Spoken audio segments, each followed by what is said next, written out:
Hello, everybody, and welcome back to Big League Breakdowns. Today, we are going to recap the trade deadline, a crazy one in the MLB. My name is Tyler. Joining me, not Bobby. Bobby isn't here. Our producer's not here, and I am scared that I'm doing this by Yeah, myself. we've fired our producer. But I got my two co-hosts, Yeah, my No, two we didn't. analysts. it I was don't we only think. should. I it don't was know. only a matter of time. We So, should. if this episode looks We different, double booked, and we're not the priority. yeah, How it's, dare it's you? crazy. Yeah, how dare he not prioritize the show that makes him no money? Right. So yes, this episode's going to look a little bit different if you have tuned in before. So yeah. But regardless, we're going to talk everything. We still have our just absolutely brilliant baseball minds here, as we're going to recap everything that happened and kind of what to look for going forward. And I Where think they at? I think yeah, I don't know. Good question. I think that we should start with the team that landed the biggest fish in this trade deadline, which is the Mariners. Well, I was gonna say that's debatable now, given who was I was about traded. to in say. Yeah. I guess there's Because an now argument to make, who but was traded, the biggest fish, is Mason Miller. But yeah, well, we will pre get to that, we'll get to that in a second. But yes, pre everybody's rankings coming into guys that were definitely going to get dealt. Gino Suarez was one of those guys. The D-backs obviously selling at this point in time, and the Mariners took all their scraps, and Gino's back in Seattle, and I think all things considered, I'm kind of grouping these two trades together now. They gave up a decent amount, but I think for what they're getting, like they're really trying to go for it, which you have to applaud the Mariners because that's not always the case with some teams, and they feel.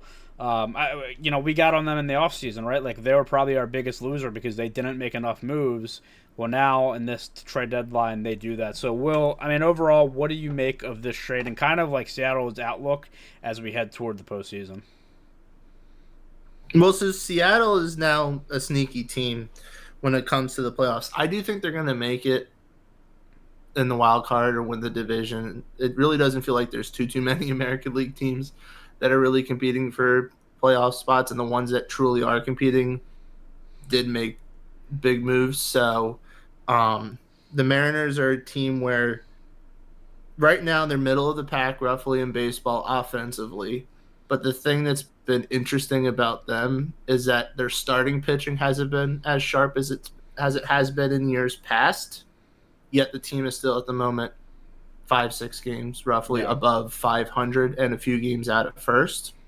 So with the additions that they now have, or that they now brought in with Suarez and Naylor behind Raleigh, Rosarena, Julio Rodriguez, that is a very scary lineup, especially the fact that Suarez, aside from the home run totals he's already put up, has played in Seattle, so he's comfortable there. Like there was article I read about how he, like what the reunion was like on the plane ride with the team and everything, and so you can immediately tell that he's really happy to be back with the Mariners if he had to be traded. And the fact that they could have that much better offense now, plus they could still be getting even better with the pitching, that could be very big for the postseason. I think that's what you got to look at with the Mariners, right? Like we know how elite their pitching can be, and the fact that they're now willing to spend on offense. And again, like they gave up some prospects. One of the guys that gave up was Tyler Locklear, who I know is pretty highly regarded. He was their ninth-ranked prospect at first base. But overall, all things considered, your lineup got better. You didn't mess with anything this year. They also added Caleb Ferguson from the Pirates, so they get a little bit of depth with a lefty reliever. And overall, I think this is just a great. It was a great deadline for the Seattle Mariners. John, what do you make of this signing, and just in terms of how potent this offense can be? Well, as far as the offense and its potentness, I will tell you, I think the sneaky part of this not this signing, but this trade, and throughout of Oh, this trade for Seattle. What? there was a motorcycle that just ran through Will's apartment. And I'm on the top floor too. And that thing decided it was gonna take off and just zoom. The problem is the way I wish that my head turned the way that would fit better given the orientation. It looked like I was just staring John down, like, what the heck did he just say? Stuttered there, but like, damn. You know. Sorry, continue. In all seriousness, though, going back to this trade, I think honestly the best part of this, as great as adding Eugenio Suarez is, I think Gino, the Josh. don't hurt yourself. But it's such a nice name to say. I learned Eugenio. I learned my lesson from Eugenio. last week. I'm going Gino from now on. Well, I mean, hey, at least you got the trade right last week. That's true. I think I locked it down. What's the nicer part? What's the better part? I think the better part is honestly this Josh Naylor part of the trade. I really think that is something that really helps them, not just defensively but offensively. As good as, you know, Rowdy Tellez is, let's be honest, he's his WAR He's rowdy. says it all. Our favorite stat. His WAR right now is a negative 0.7, so compared to a positive 0.9 by Naylor. That's almost a complete point higher. Actually, it's a little bit more.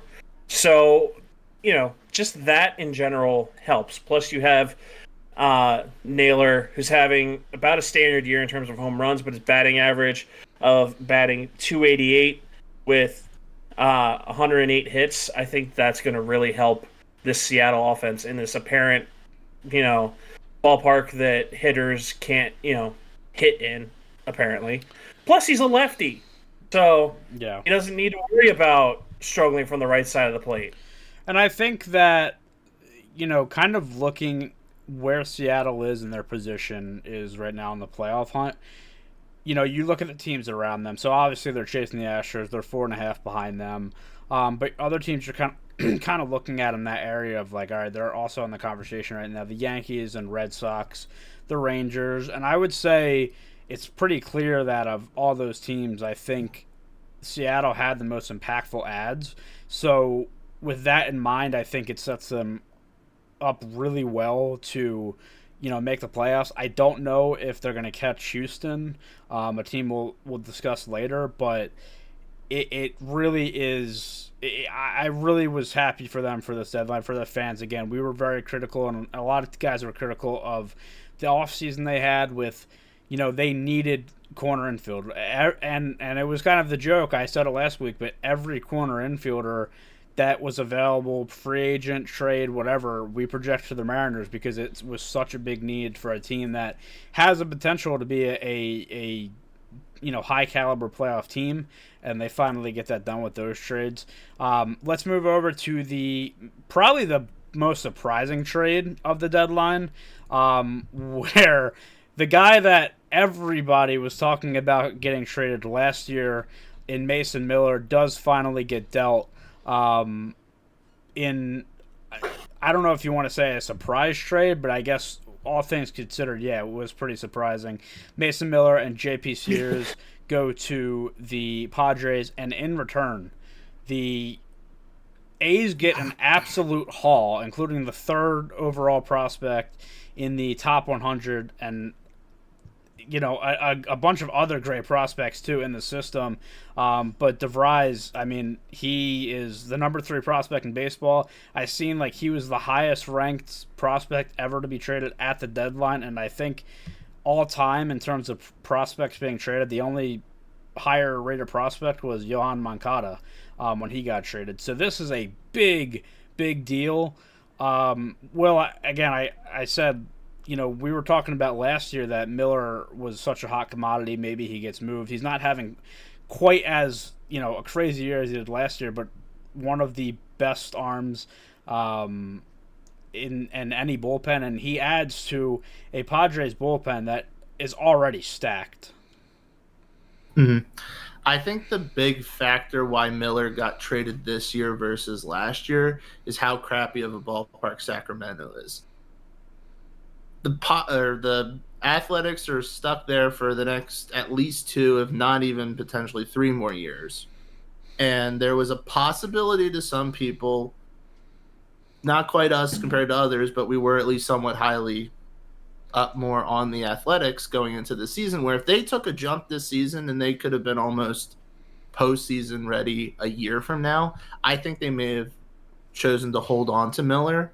But given how they're slipping, and the big reason for that is because the pitching mound in that ballpark is apparently atrocious Yeah, to apparently an it's very athletics team rocky. that's to an athletics team that is probably not going to get much better, if any better, real pitching wise, while they're still in Sacramento.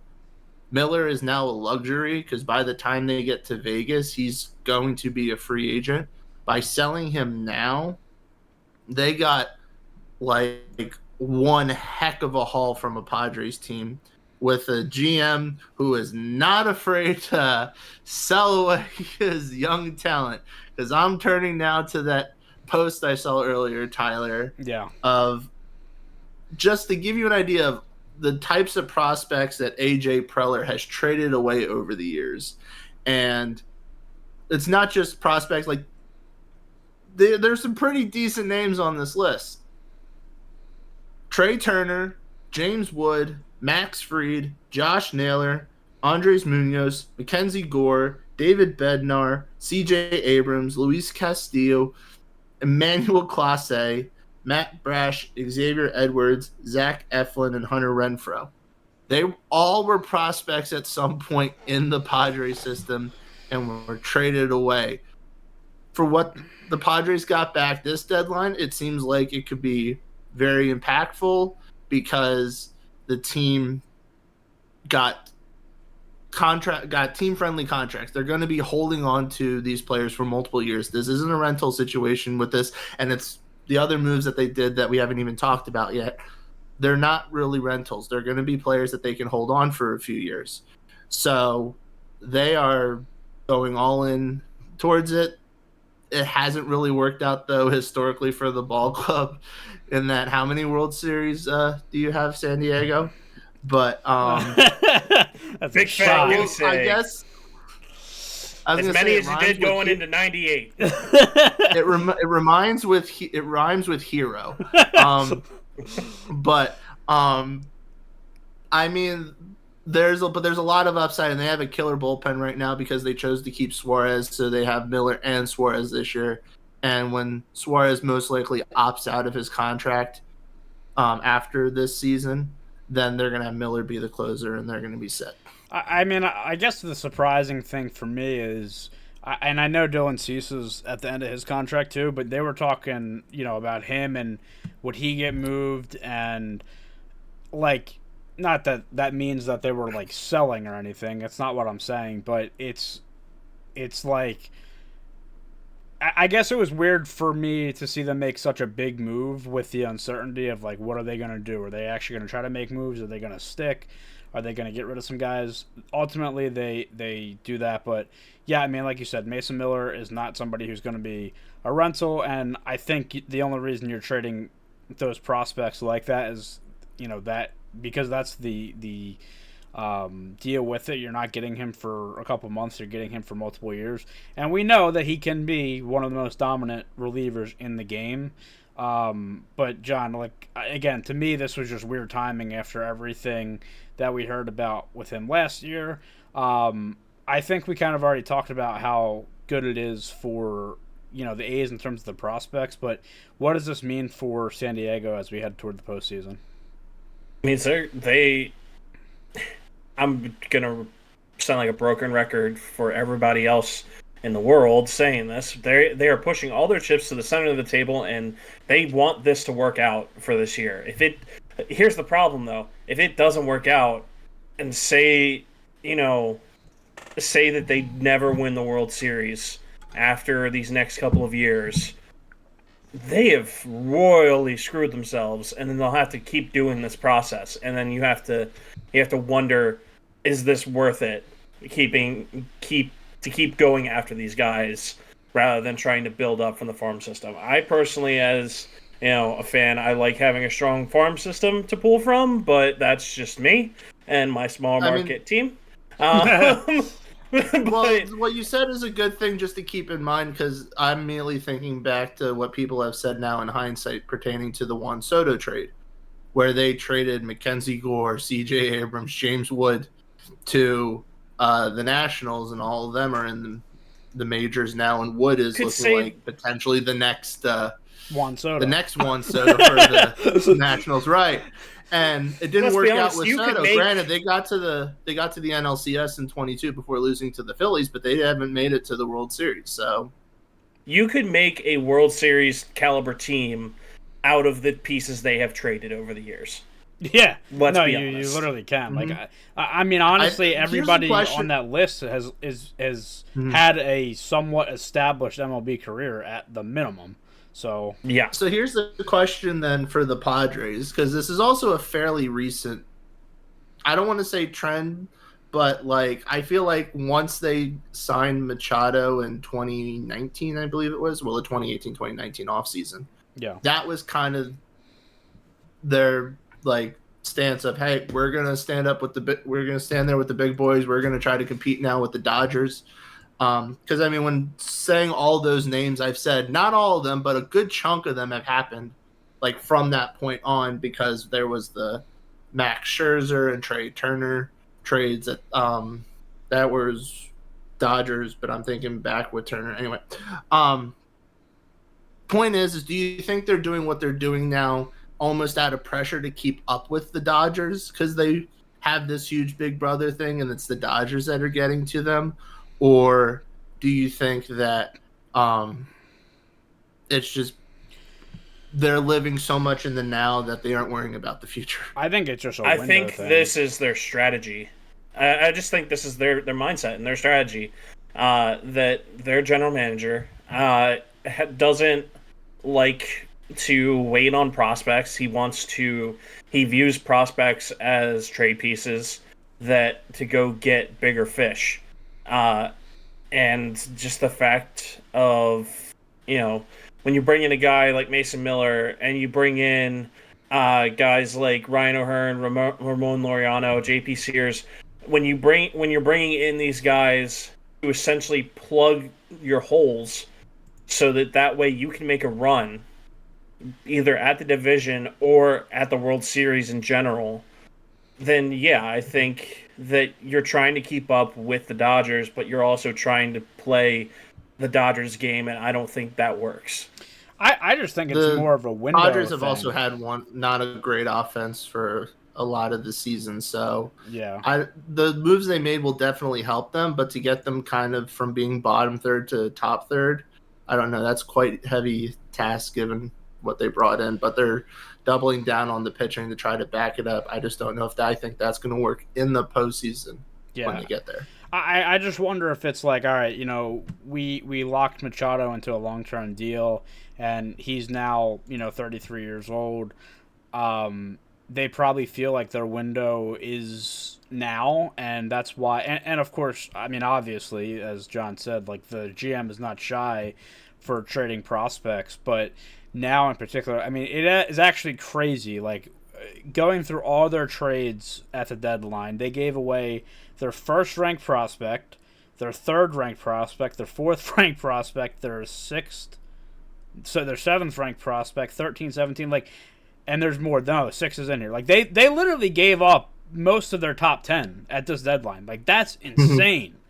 That's insane. And John, I'll let you quickly touch on the additions from the Orioles. I think Ryan O'Hearn is going to be a great addition for them. Yeah. I mean, here's the thing about Ryan O'Hearn. He's having a career year. Regardless of how you look at it, this is not the norm for Ryan O'Hearn. I love Ryan O'Hearn. I think he's a great team guy, but this is out of the ordinary. And if you go his first 2 months, yeah, this trade's worth it for him.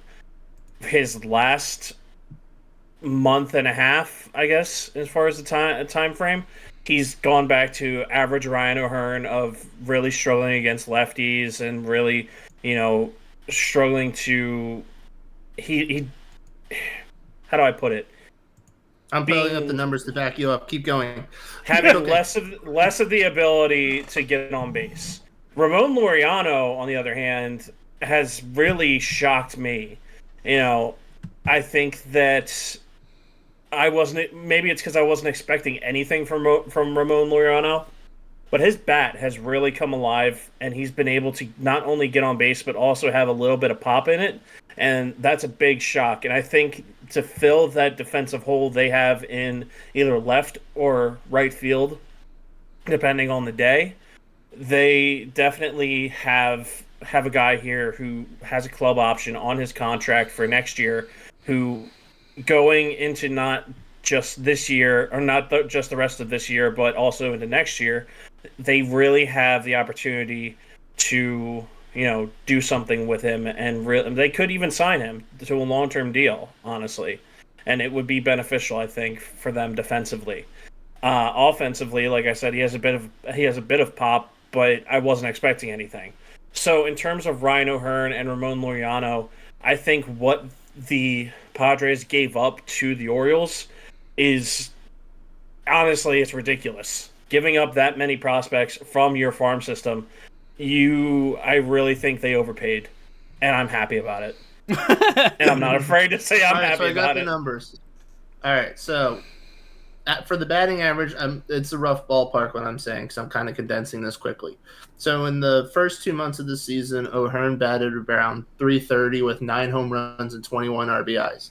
In June and July, his average is more like around .230 with 4 home runs but 22 RBIs. So his power and his hits in general have definitely dropped off in the last couple of months. Man, that's got to be a record with the Padres for how many top 10 prospects they had traded in one day. Like, that's insane. I didn't realize, I guess. I knew the Miller deal, and I seen obviously the Orioles deal, but like when you look at it all together, that's a lot of prospects you gave up, and a lot of good ones too. So, for the Padres and their fans, gotta hope it works out, because if it doesn't, AJ Preller, your head is going on a spike. Let's go over to the Phillies trade. They got in on the Twins fire sale and picked up Duran on the back end. Got in on the Twins fire sale. They only raided the Twins. Well, 2 out of 3 were from the Twins, man. I'm talking about with everybody else that raided the Twins. Yeah, poor Brian. Yeah, we took Byron 2 guys Buxton from their 26 men. Like 8 others left. Yeah, I mean, poor Byron Buxton is basically Will Smith standing in the middle of the living room, going, "Where's everybody at?" Dude, guys, where did you go? I seen somebody posted something. It was like, actually, I was like, wow, that's really true. They're like, if the Twins had so many guys like as top targets, if they had like 11 guys as top targets, how was their team not good? Like, if they had all these guys that are like now big impact signings for other teams, how are they not good? It's almost like I feel like there was a chemistry thing we just didn't know. Well, think about last year when they collapsed and the first week or two into the postseason, there was a lot of kind of blaming. I can't believe Rocco's there, especially like how that ended last year, and now the way the team has fallen apart this year. And it feels like the fans were like, get him out, not the players, and they did the exact opposite. But the Phillies make out like bandits. They did give away some big prospects, but Will, you have to feel good about shoring up that bullpen. Yeah, no. The big goal for the Phillies was they wanted a controllable relief pitcher, and they got the best one available. So it's hard to be upset about that. I'm not really that disappointed in who they gave up. Honestly, Tait surprised me more than Abel in being traded, just because. Well, Tait's is a catcher, and he's 18, like fairly highly touted. And think about how hard it is to find catchers nowadays, especially. If you have one you can build up through your system. And he was in like high A. So it was a situation where you could easily imagine, all right, the Phillies were trying to go with JT. besides the end of his contract and re-sign him for another year or two. By the time that ends, they could then transition to Taiit. So there was some sense in a long-term picture why the Phillies would want to hold on to him, but instead they've traded him. Thus, they've been keeping their what seemed to be the more available prospect of Miller still in the system, and they still now have Painter and Crawford. But they were able to get Duran, who is electric. I mean, the only real off year he's had out of his this is what his fourth year so far was last year when his ERA was in the mid threes. That's because but when you have a relief pitcher, that's because Tyler bought 60 of his cards on MLB The Show because I thought he was going diamond, and as soon as he did that, he fell off the face Tyler of the earth. ruins everything that he touches. Yeah. That's why the Pirates suck. Anyway, but even if for a relief pitcher, when you have an ERA in the mid threes, that could be just a few rough outings that blew up your ERA. It's easy for that to fluctuate. So I'm very happy with what they got in Duran. For the sake of the rest of this season, they're in a fantastic spot. Obviously, they won't have Alvarado for the postseason, so that's a big loss. But now your back end is going to be a combination of David Robertson, Matt Strahm, Orion Kerkering, and then that's just the lead up to Duran in the ninth. And then next year, they'll have Duran, Alvarado will be back, and then you still have Kerkering and Strahm. So, yes, big picture, I'm very happy. Did you feel like they did enough to address the outfield with Bader? They addressed it. Because here's my thing. Is Bader the shiny guy you want? No. Is he better than what we had and left? Yes. Right now, at least stated in through Phillies beat writers, they're not platooning Bader right now with Kepler. The mindset is they're going to platoon him with Marsh because they've sent down Rojas as the roster move. Yeah. And then when Bohm comes back, they're going to have Kemp platoon with Kepler. I still think and hope that they get rid of Kepler and Crawford gets a chance and just go with that. Maybe they consider that, but they don't consider that until September when they get the extra roster spots. But I mean, Bader is going to be better than what we had. So it's an upgrade. It's not a big upgrade, and it's not ideally offensively, probably power-wise, but I would have wanted the defensively. It's definitely going to be nice to have him. I probably wanted Ramon Laureano as my top pick because he's got defense and he's got power this year. Bader was the comfortable one of he's better, but he's not my first choice. I'm just glad they didn't touch Luis Robert. Yeah. I guess maybe the idea too was, all right, well, we traded our number 4 prospect and our number 6 prospect. So if you were the Phillies at that point in time, if you wanted one of the top outfielders, you were probably going to have to give up on Nathan Miller at that point, which maybe that's something that you would be willing to do. But I feel I don't know. I mean, Laureano would have been a nice upgrade, but if you would have traded Miller for him, is that really worth it? Nah. That's what I'm saying. That Miller for Laureano, no. But you know what No. I'm saying though. I'm saying if they wanted one of these I guys, think the White Sox would have asked for that for Robert, in which case you're crazy. I think the Phillies could have pulled something. I would have been happy. I think Miller. I think Laureano. The Phillies could have gotten Laureano if they wanted to. I have a feeling it's just that the way things are probably being talked about and package-wise that the Padres were really kind of bringing it to the Orioles, and it was we can't compete with that. So we're going to go to someone else. Maybe the Phillies did this a few years ago with the Angels, where they traded for Marsh and they traded for Syndergaard a day apart. So they just might have a thing too of when you scout a team that much to try to get someone, and then you just decide, we like this other person too. We've done this much scouting. Let's kill 2 birds with 1 stone with how they do their scouting trips. I don't know. But Mike Elias realized, maybe let's not deal with Philly again this year. I again. I mean, to we me, gave you Dominguez, and then you threw Dominguez away this year. It's not our fault. They didn't I throw didn't him say away. it was your fault. I'm just saying. They politely moved him to the other end of Camden Yards once he got traded. Wait. We sent him to the other. We sent him to the other team behind the black curtain, and you know. Yeah, I guess my whole point of that is like, are you because you gave up Abel and I thought it was Tate, but it's Tate. Is that how you say it? It's tight. His name is Tait. Tait. Like, then if you want another high caliber outfielder, you're probably gonna have to deal Miller. And like I said, I just don't know if they would have wanted that for a guy that would potentially be a rental. So all in all, look, I think Duran going to the Phillies is huge for them. I really hope that he keeps his bullpen entrance that he had with the Twins, because that's electric.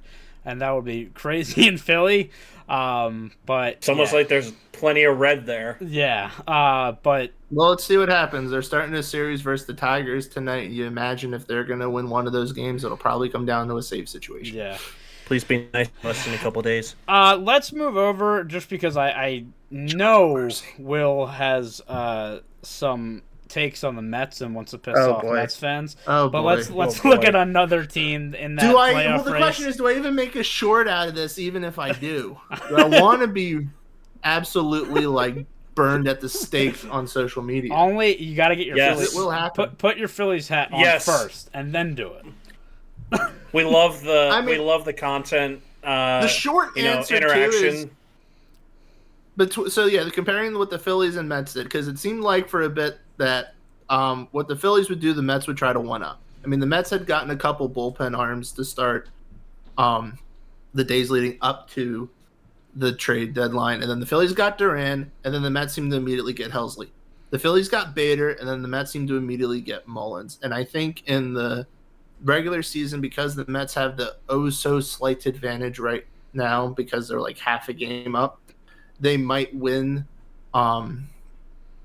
I probably would have them maybe winning the division now, but I don't feel like the Mets did enough to really make a good postseason run. Or at least I should say a World Series run. And they gave up a lot for basically 4 rentals. Yeah. And the big thing is, I'm going to keep repeating the same thing I say over and over again with this podcast, because I'm following the numbers when I say this. It's not just the sayings that people say. But in the regular season, good pitching beats good hitting. In the postseason, it's the opposite. Good hitting beats good pitching. I think that's probably because of how the 7-game series, you get to see the same guys over and over again. So by games 3 and 4 of teams using the same back end strategy, hitters are comfortable. Because, I mean, just think about when you're watching a starter out there nowadays. They don't have starters pitch a third time around in the batting order anymore because the batting averages are through the roof. So think about what happens when you're playing the same series and you face the pitcher for the third time that series. The comfort level is way up. Yeah. And in the last 10 seasons, the World Series winner has always finished in the top 3 in their league in runs scored. And if you want to say look at run differential, then the team that's won the World Series in the last 12, 13 years has finished in the top 3 in their league. So obviously there is some correlation where pitching is great to get you through the regular season, but the good offense is what will win it for you in the end when it matters. So that's why teams like the Padres, the Mets, the Blue Jays, and the Rangers, they did a lot of things to help bolster their pitching. The offense is where there's some question. The Blue Jays are the only team that might beat that trend just because they've been so hot recently that they're climbing the ladder. But at the moment, they're not in the top 3 in the American League in those categories that I said, and they would have to make a jump to overcome the Tigers, Red Sox, and Yankees, who, not Tigers offensively, but the other 2 teams through various means have changed their offense. So, of course, the Red Sox got rid of Devers. Yeah. But point is with the Mets, they absolutely addressed the way the bullpen was starting to slip a bit in the last couple months. But the Mets' strength when the season started was their pitching, because their pitching was on such another level that it was like a team ERA of 2.7, and the offense wasn't doing great, but they were like 36-20 in the first 2 months because their pitching was amazing. Yeah. While the bullpen dropped off and had an ERA over 4 the 2 months following it, their team ERA still through that 2 month span was like 3.8 in top 10 in baseball. So while the bullpen was a great thing that they could still back up, and it looks definitely terrifying with Edwin Diaz, Ryan Helsley, and Tyler Rogers there, their offense is middle of the pack, and since the All-Star break has been absolutely horrendous. So what they need to do, or what they really should have done, is try to find another impact bat besides just one guy, if not even someone better than Mullins, to bolster the team. Now, granted, Mullins is better than what they had before, so it's kind of like the Bader situation with the Phillies. He's just not quite maybe the guy you would have want. Maybe someone like Duran probably would have been more appealing for the Mets fans, and there was talk too about whether or not they would try to go for a third baseman and then trade Vientos. So the Mets didn't really do much to fix a very middle of the pack offense right now, and they're doubling down on pitching, so that'll get them comfortably into the postseason. And the fact that the Phillies have basically been following the same trends at them tooth and nail, first 2 months, really good records, 500 since then. They'll get to the postseason, I think, with the slight first place spot, but they didn't make the right moves, I feel like, to really make the long run. To me, I don't necessarily hate the trades they. Well, I don't hate the acquisitions. No, I don't hate the moves they did, because I think that the things look very, very nice. It's just I think they gave up a lot. I think the number one thing to me they should have done is offense, then bullpen, and then anything else they felt like they needed to add some depth to. Yeah. And what they did was, number one was bullpen, number two was offense. Yeah. And because of that, I think the wrong areas were given the correct amount of power.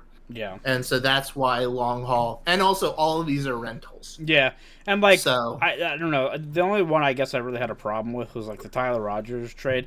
Tyler Rogers has been fantastic this year, but it was like they gave up Buto, who outside of the first couple games in July has been really good this year. And then they also gave up a couple top prospects. So it's like, man, that's a lot for a 34-year-old rental. But John, you obviously have watched Mullins for. I don't remember how long is Rogers actually around. I was trying to remember. Yeah, keep going. I know he's 34, but maybe he's got another year. But you've watched Mullins for a while. I think the star power maybe isn't there like it once was before, but still a decent ad for the Mets. The star power was never there. I mean, he had his best season was a couple years ago, hitting 30-30 for the Orioles and being the only player in Orioles history so far to do that. That was his big, offensive season. The thing with Cedric Mullins, and this is why I think they gave up too much for him, and I'm thankful for that, is because he can catch the ball and make amazing diving plays. He can, catch up to a ball with his speed. He can fly with the best of them. But the problem with Cedric Mullins is he has a noodle arm. If you have a play at the plate, he needs to hit the cutoff man to get it there. And those split seconds, especially in the postseason, will cost you games. So that's the problem with Cedric Mullins. However, they have an all left-handed outfield now too. Yeah, really? That's weird. I mean, Nimmo throws right-handed, but left-handed Nimmo, left-handed Mullins, left-handed Soto. I think you should sit Soto. Honestly, when it comes down to it, Mullins, he's great defensively when it comes to catching the ball. If there's a runner on, that runner is tagging and taking that next base. And that's his issue. That's his big issue, and he has yet to improve on that. I don't know if it's that he ignores it or if it's that he can't improve on it because of his size. I don't know. All I know is it's an Hit issue the that was weight room, never dude. it's an issue that was never addressed. Yeah. In terms of Gregory Soto, one thing that I have noticed over his time, and he had an issue the other night with the Mets where he cost them the game because he overthrew the ball to first base.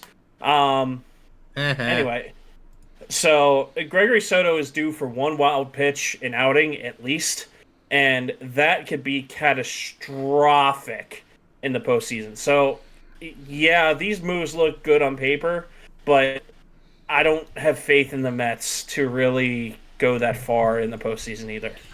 Yeah. If the Mets have the bye in the first round, I'm going to already say that I think they get eliminated in the division series. They're going to kind of get the rude awakening that the Phillies and all these other teams that with the first time they've gotten the bye seem to just lose.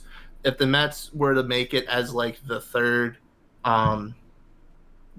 first place seed or a wild card team and they play in the first round, then I think it literally is just going to come down to when are they going to find a team that matches them pitching wise, and then the Mets will be the one that slips. But then again, we have a couple months ahead of us, and last year proved that how hot a team is in the second half has the most merit, it feels like, with who's going to make the deepest run. So if the Mets suddenly get hot and their offense turns into what everyone thought it would be when the season started and they brought in Soto, then the Mets could very well find themselves in the championship series. But I'm going to be still following the numbers when it comes to making my predictions when we get to that episode way down the line.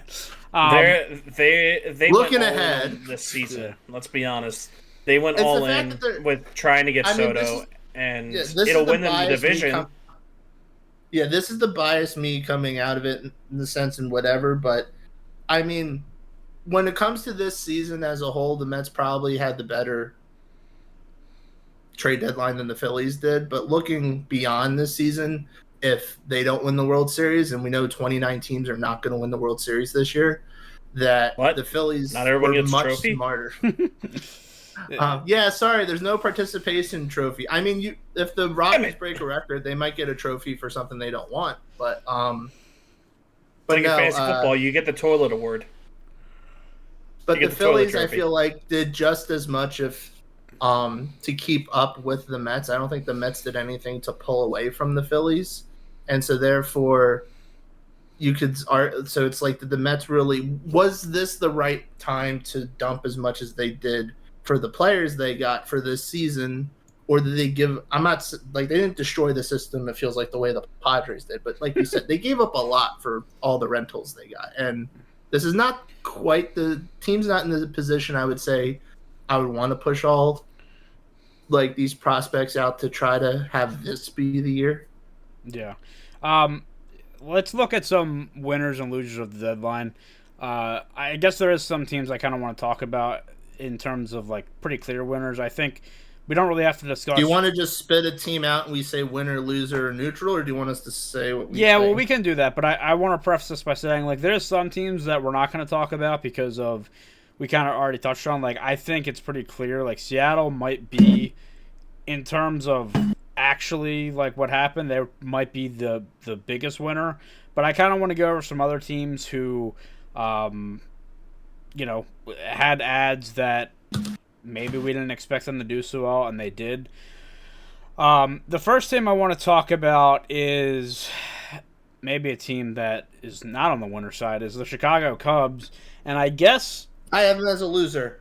Yeah, I mean, look, I guess they're pretty confident that they're going to get Kyle Tucker back if they aren't going, like, all out to secure a better roster than what they had. I know a lot of Cubs fans were pretty upset about how the deadline went, especially with how the Brewers are playing right now.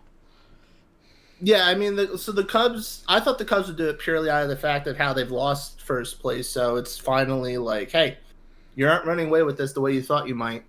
But yeah, they're on a season right now where they aren't guaranteed Tucker after this year. Seiya Suzuki's having a career year, and you better cross your fingers that this is Pete Crow Armstrong for the future. I do tend to believe that's more of the case, potentially, but still, it is the first time he's done it, so you always gotta cross your fingers and hope that it stays.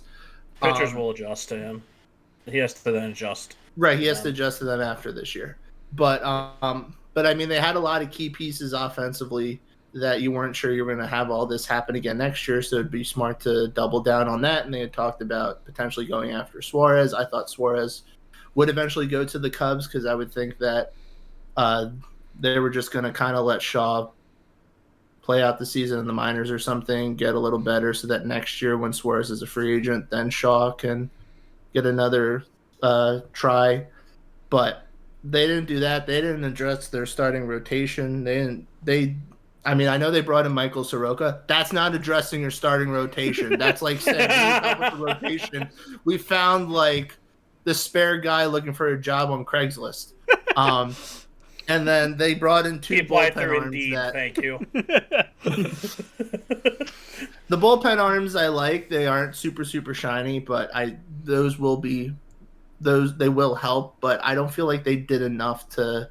I should say, to stay up with the Brewers, because the Brewers didn't do anything, and now Jackson Chourio is going to be, it looks like, out for a bit because of a hamstring injury. So, timing is great, but I feel like the Cubs should have done a whole lot more than what they did. Yeah, I think that was the sentiment from their fans. Like, we have prospects to give away. They didn't touch any of their top 10 prospects in terms of trading them away for these bigger guys. They did add Willie Castro, which I like. And like you said, the bullpen arms are good. But, yeah, I agree. But, again, like I said, I just feel like, man, they got to feel really good about signing Kyle Tucker in the offseason if they're not going all in. Like, that's all I'm thinking. I don't like any of their moves. I frankly think that they dropped the ball on this trade deadline, and they're going to be in the wild card, but I think they may have just cost themselves the division. It's crazy, man. The Brewers every friggin' year. Let's go to We count them out every year. I count them out at this point because the year that I give them any type of hope, they're going to shoot me in the foot. Yeah, that's the year the Pirates win the division. Oh, God. So therefore, I'm going to hold my ground until the Brewers fail instead of vice versa, and I cave into them, and then they break my heart. Dude, it's like death taxes and the Brewers figuring the hell out. Like, it's insane. Let's go across the border for the Blue Jays. They had a sneaky good deadline, man. Like, I for a team that's exceeding expectations, I really like the moves that they made. Okay, I want to go with this one. Okay, go ahead. I want to go with this one. Good, this Shane Bieber trade specifically has some red flags here for me. His contract is expiring at the end of this year. All right, well, it's weird. It's weird actually how his contract is structured. Okay, it's structured right now. All right, so his contract is structured right now where if he's hurt and does not play the rest of the season, I think it's the rest of the season, it vests and he's on the team next year. Which means, from the Blue Jay sense, you traded for an injured player you're not using this year and you're hoping to use him next year. If he does pitch this season, then he can be a free agent after this season, in which case you traded for a rental. So there is a possibility he stays with the team, but in that reality, he is not pitching in the majors this season. Okay. Yeah. So then let's go back to what I was going to say. With all of that in mind, you have a choice here with this. Do you take your superstar acquisition and do you sit him for the rest of this season, in which you are running away with the AL East and will probably win that division, which nobody picked you to do, by the way, and you have a good shot to go deep into the playoffs? Or do you play him down the stretch, at which point he has tried to come back and rehab but has been sat down, so then you keep, you have the risk of him essentially, how do I put this? You have the risk of him, of him being trash for this season and not completing his rehab that he needs, to the level that he needs, and try to rush him back. You have those two choices. What do you want to do if you're the Toronto Blue Jays? Here's my flip side. Okay. First of all, first things first, they didn't sell the farm to go out and get any of the guys they got. They made strategic acquisitions that I think are going to be helpful. Number two, along the lines with Bieber, even if he plays this season and becomes a free agent at the end of this year, we know he has a potential to be. Now, look, I know he's 30 years old and coming back from Tommy John surgery. That's a big question mark. However, we know how good he can be. They got a guy to their team that they can throw as much money as they want at him because we know that they have money to spend. So you get a guy that could potentially be huge for you in the postseason, and then he has that, he's on the team. He's familiar with things. When the offseason comes, if his contract does expire, then you go, okay, hey, here's a boatload of money, more than you're probably going to get from other teams, and we get to keep you.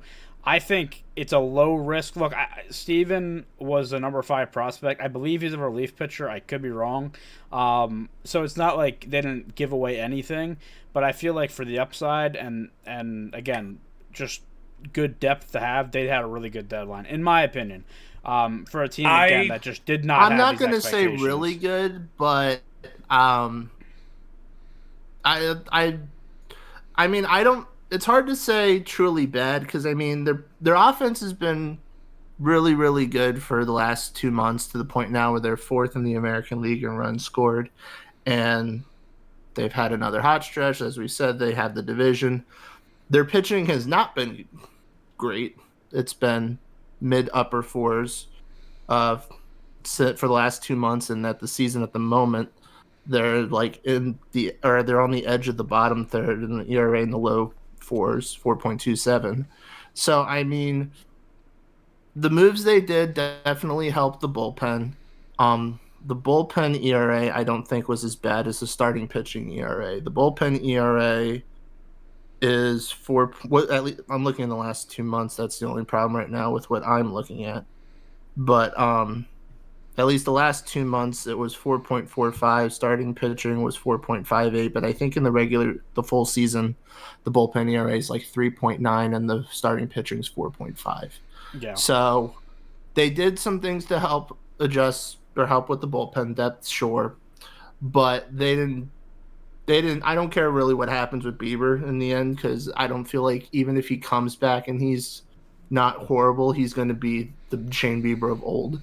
I don't think they did enough to really help there. But so to me, I'm like neutral. I don't think they won. I don't think they lost. They just did some things to try to help the team, and they're going off of the fact that they hope that the offense can keep this hot run that they've had for the last couple months. I agree, and they are cooling off. That's the thing. I think it's because they didn't go all out is why I like it. Because again, they could have given up a lot, but they know. So I don't think they needed to go all. That's out, what I'm saying. But that's what I'm saying. Like I feel like they see their position. They're like, all right, we're exceeding expectations. Maybe we go try to get somebody overpay. They just added depth pieces, and I like that for them. So like they were a team. I just thought they could have been a team that could have gone for like Mitch Keller. Yeah, or one of the pitching, one of the starting pitchers that wasn't traded. Yeah, right. Because in the end, a lot of bullpen arms were traded, but not all the starters that were thought of were traded. Correct. Yeah. Can I offer some food for thought here? Cleveland is the city. Cleveland is the city of developing really good pitchers and having a great pitching staff. Right? They sent them one of their best pitchers while he's recovering from Tommy John. What does that say? To me, that shoots up a bit of a red flag going, okay, wait a minute. Why did they think they couldn't turn him back around, and why do they think they can't develop him back to what he was? Guardians are a bubble team right now. Well, to them, and Bieber was expendable. They didn't really need him the way they thought they might. Like, to them, if they were a little better at this point in the season, they might have chosen to hang on to him with the hope that he could help them. But since they've been barely... Yeah, but his contract is favorable to the club, like you said. Mm-hmm. So keep in mind, if he didn't make it back this year, there was no loss.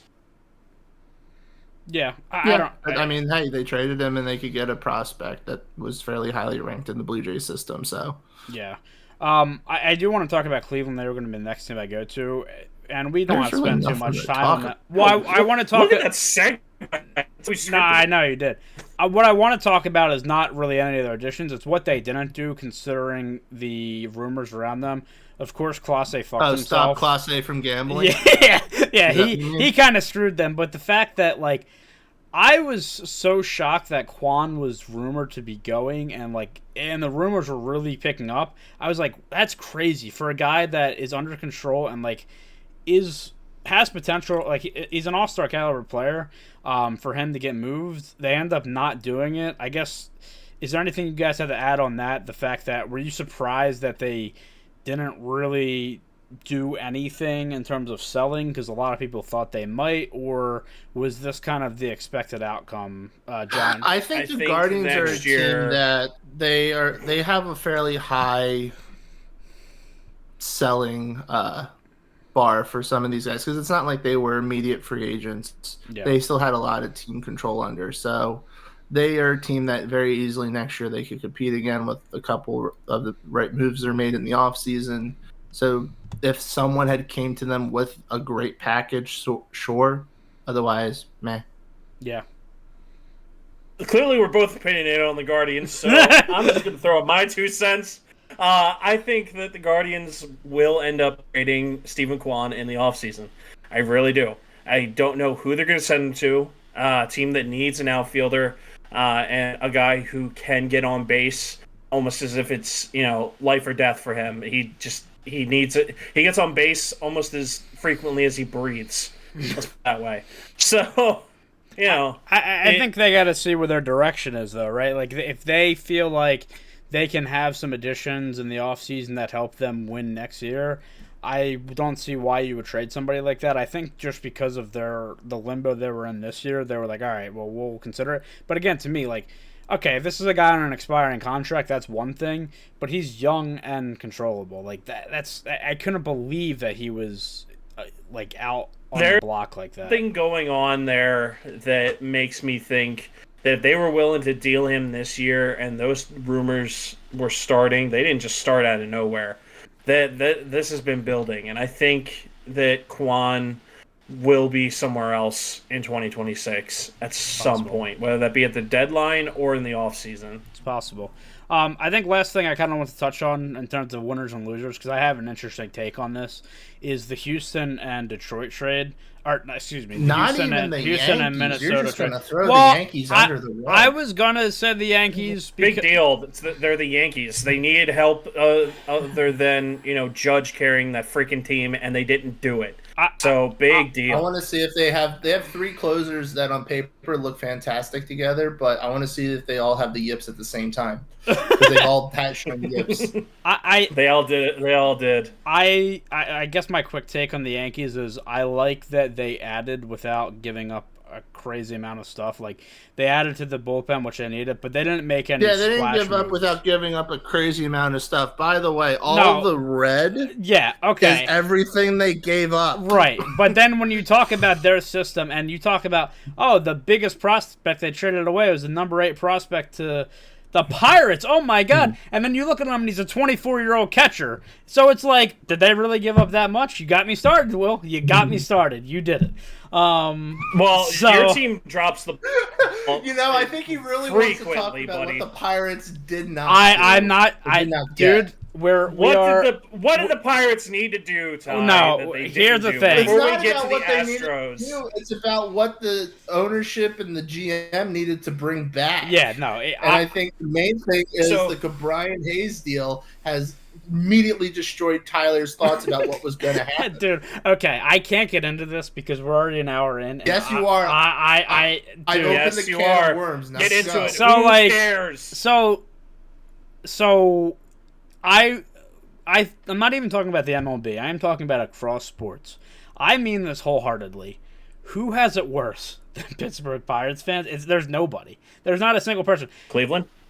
No, it's not even comparable. Cleveland's been in the postseason. Sports. Dude, like there's right. The Browns are Pirates fans are envious of the Browns. Like that's where we're at, and it's a joke. There was a stat, something like Brian Hayes is like had the lowest OPS in the last 2 years with like at least 600 plate appearances or something. He hits a home run in his debut.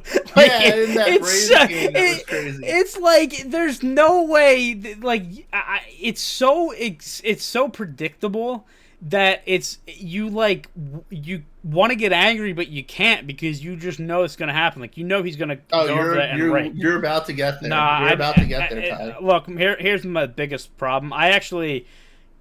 I'm happy that they ended up keeping Keller. I'm happy that I am happy. I think that they got rid of Bednar, and I know it sounds bad. Like I think he would have been nice to have, but for what I thought they were going to be able to get for him, I was like, dude, you got to ship him out because he's not what he used to be. And dude, when I seen the friggin' packages that other teams were getting, I was like, oh shit, like we might get a haul. Like we might get, just because at that point in time he was one of the last top relievers to get traded. So I was like, teams are going to get desperate, they're going to overpay.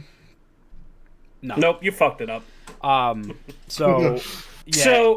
So I that's all I want to say. We can get back on track. Yeah. Oh yeah. No, hold on. I listened to an interview with Jim Duquette, who is a friend of Ben Cherington, and he said that Cherington is frustrated. For not saying it outright, he basically implied Cherington is frustrated because ownership basically was like, okay, well, I want to do stuff, I want to get better, and he tried to imply deals and tried to give them deals and make trades, and the owner of the Pirates was like, I don't want to do that. I don't want to spend that money. It's hard. So this goes back to your owner of why your GM keeps effing up. So it's really tough because I follow obviously a lot of people on Pirates Twitter, and you don't really know what's actually true and what's people just fabricating stuff because there was a lot of I'd seen reports like, oh, everybody is confused, besides Sherrington are confused, blah, blah, blah. He did have a press conference and came out and blatantly said, which I think is absolutely absurd. He said that we had a chance to get MLB ready hitters, but basically we didn't. It was crazy, and we had better packages for players. But this is what we settled for. It's insane. The Pirates, I really don't want to bring them up. They are a loser though, obviously. It's pretty. I wanted to bring them up. It's just because of the return they got. I think Bednar leaving was great, but again, I seen what the Phillies, gave up for Duran. I was like, okay, damn, that's and I know they're not on the same level. I'm just saying, seeing other guys go, and I was like, damn, this is going to be a nice package. And we trade for a 24-year-old catcher, which essentially means I guess we've given up on Henry Davis, which is probably the right move, but then you just admit it to screwing up your number 1 overall pick. So it's a mess, man. It's never going to get better. Hey, Phillies have done that too. We had Mickey Moniak. There is not I'm telling you, I really wholeheartedly feel this, and guess what? I'm wearing it right now. I'm a Sharks fan. We've had some tough years. I am fans of very bad teams, and I'm telling you right now, nobody in the history of sports has it worse than Pittsburgh Pirates fans. It is torture upon torture upon torture. But yes, moving on from that, we got to get back on track. To paraphrase your former coach, who has it worse than us? Nobody. I love that. Yeah, so let's talk about the last thing I guess I wanted to bring up, which was the Minnesota and Houston deal. Just because I have an interesting take on this. Houston gets back Carlos Correa. I have another interesting take as well. So Houston gets back Carlos Correa and doesn't even have to pay him his whole contract, which I think is great. Like I think Houston's also a clear winner at this deadline too, just because they got Correa back and are not really having to pay him all that much. But I think my interesting take comes from the Twins side, which is, you know, a lot of people have them as like the biggest loser of the deadline because, you know, obviously they got rid of a lot of talent. I think in a way, except Byron Buxton. Yeah, I think in a way they're winners just in the fact that this needed to be done 3 years ago. They needed to they needed to reset themselves years ago, and they haven't done it. And yes, they got rid of a lot of talent. Did they get anybody crazy back? I mean, they got some good prospects. So hopefully you can, you know, have those guys get better. But this is a team that we've talked about for so long. Complacency. And, you know, they sold off the guys that they weren't going to be able to bring back. They got some value for them. They are, again, paying $33 million to get rid of Carlos Correa. But maybe this is finally the reset they needed, that they can start their rebuild and you know, even though it's 3 years too late, at least they did it. So in a way, they lost, but they're kind of a winner for me, just because they finally did something. That's my point on that. But what was your interesting take, John? My take is, what is the position that Correa is willing to play and will play for the Astros? He'll play third. Correct. So, and they traded for Ramon Arias, who is, you know, regardless of whether you think he deserves this Gold Glove or not, is a Gold Glove third baseman. This is where I feel bad for Ramon Arias in a way, because he essentially had in the palm of his hand the opportunity to start at third base for the Houston Astros, and then within hours that got taken away from him, and they're going to start Correa. So that was the move that left me scratching my head from the Orioles side of, okay, yeah, he's a utility guy, and he's going to be treated like one in Houston fully. That's pretty evident by this Correa move. But in a sense, Ramon Arias, I feel really bad for, and I think the Orioles could have gotten more for him, rather than just one single A pitcher. But that's neither here nor there in terms of that. Feel bad for the guy. It is what it is. I think you can feel bad for him. My turn. From an Astros standpoint. Actually, I don't care about the Twins. From an Astros standpoint, talk about the great. Astros. Yeah, go for it. Well, my thing is, all right, so when Paredes comes back, whether that happens at all this year or after this year, because Paredes is under team control through 2028. They have Pena. They have Correa now. They have Altuve. Does this mean Jose Altuve is the left fielder of the future? He might have to be, yeah. Like, hold on. You have already Yordan's two coming shortstops, back. so you're the shortstop you got's going to play third. Well, Yordan's a DH. He's not an outfielder. Put Yordan and Altuve out there at the same time. Let's see what happens. Oh, God. Do you want to have the worst offense or worst defense ever? Yes. Yeah, it's the Astros. I would love to see that. Like, can Paredes play first? Or, well, no, they don't want to. They still have Christian Walker for 2 years. Yeah. They literally have to, like, I guess the only other option is, like, Paredes, I guess, to be DH and Yordan's in left field, and then Altuve's at second. But, like, I was like, they have interesting defensive conundrum in the future. Yeah, I mean, unless Altuve does a crazy thing and retires, I don't see it happening. But just putting That's that not out going to there. happen. But yeah, Maybe he just shrinks and then he's just gone. Here's the thing about that.